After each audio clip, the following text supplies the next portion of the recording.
Bismillahirrahmanirrahim. Alhamdulillah wassalatu wassalamu ala Rasulillah wa la haula wa la quwata illa billah. Allahumma alimna ma yanfa'una wa anfa'na bima 'allamtana wa zidna ilma. Allahumma arinal haqqa haqqan warzuqna tiba'ah wa arinal batila batilan warzuqna ijtinabah.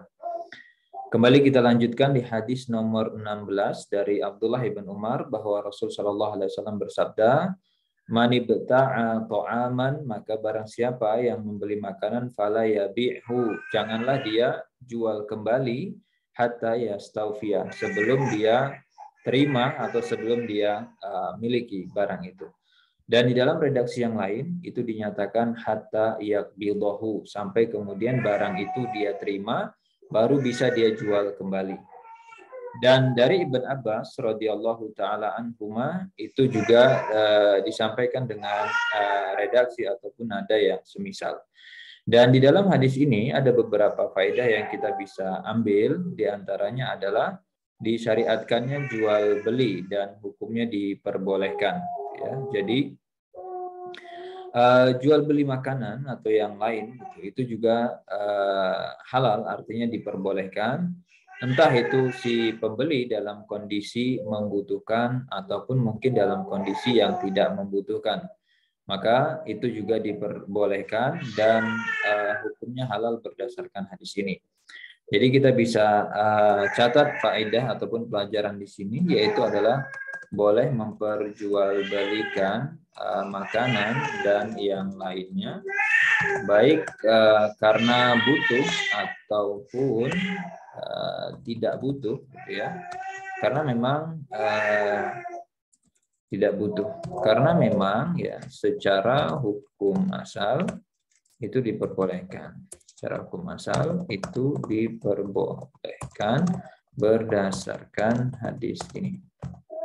Itu poinnya. Jadi tidak ada masalah baik makanan ataupun yang lain, karena butuh ataupun misalkan tidak, itu tidak mengapa. Dan kemudian di dalam hadis ini juga ada dalil yang menunjukkan bahwa setiap yang dimakan ataupun bahan makanan tadi itu boleh, dan ucapan kata-kata to'am itu sifatnya umum. Jadi bukan hanya kayak jenis A, jenis B saja, tapi lebih umum. Lalu kemudian ada pernyataan dari hadis itu manibta'a. Manibta'a yaitu barang siapa yang membeli. Dan ini menunjukkan dalil bahwa tidak boleh bagi seseorang menjual barang atau sesuatu yang bisa dimakan sebelum dia terima. Jadi ini kalau kita beli sesuatu, kemudian kita pengen jual sesuatu yang kita beli ini, maka tidak boleh kita jual sebelum barangnya kita terima terlebih dahulu. Beliau di sini memberikan sebuah contoh. Jadi kalau kita beli beras misalkan, lalu kemudian kita sudah bayar ke penjual dari beras itu. Kita beli beras, kita sudah bayar, tapi barangnya belum kita pindah, barangnya belum kita terima, masih berada di toko penjual.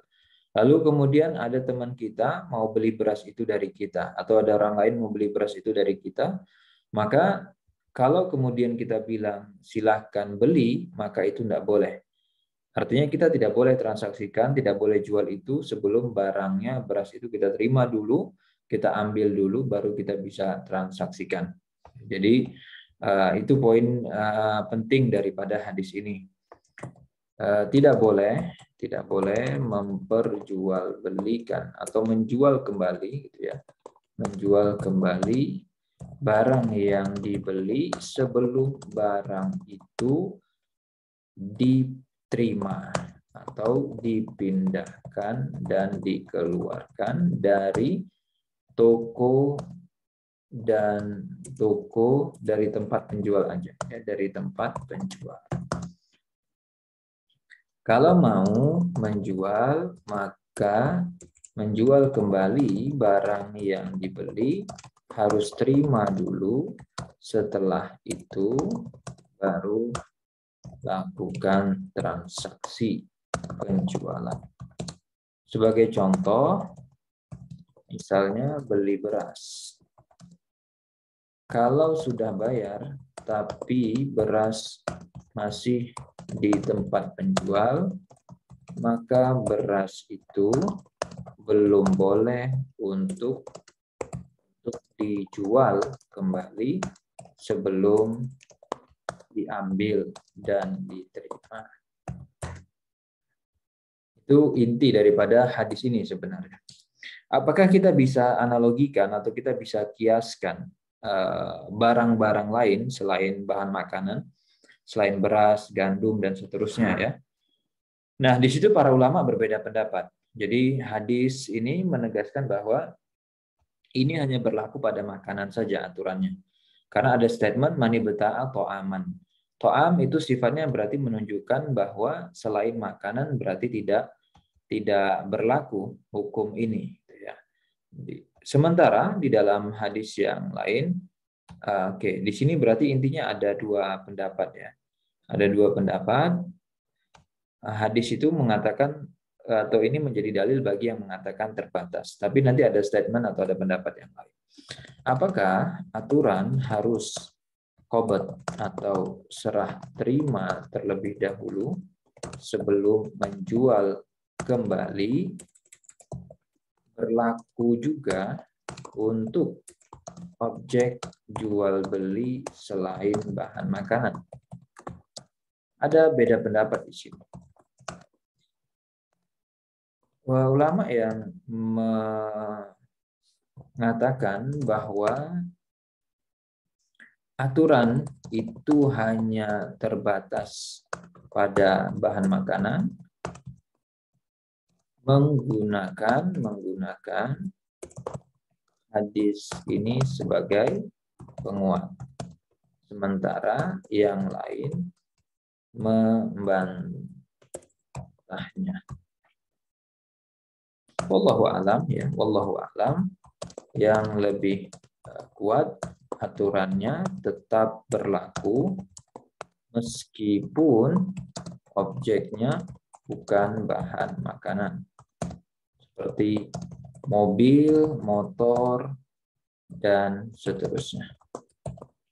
Harus diterima dulu, baru boleh dijual kembali. Itu kata kuncinya ya. Nah, kemudian di dalam hadis itu menunjukkan bahwa boleh kita memperjualbelikan bahan makanan. Kalau kemudian mau dijual ya berarti nanti harus diterapkan aturannya. Hatta yastaufiyah, jadi yastaufiyah itu maksudnya apa? Di dalam redaksi lain digunakan kata yakbidoh. Jadi yakbidoh ini menunjukkan bahwa kita sudah qobat, kita sudah terima barangnya, sudah ada di dalam tanggungan kita resikonya. Itu makna dari yastaufiyah atau makna dari qobat. Baik, itu hadis yang nomor 16 dan insya Allah kita lanjut nanti di hadis nomor 17 dari hadisnya Jabir ibn Abdullah. Demikian, semoga bermanfaat. Wassalamualaikum warahmatullahi wabarakatuh.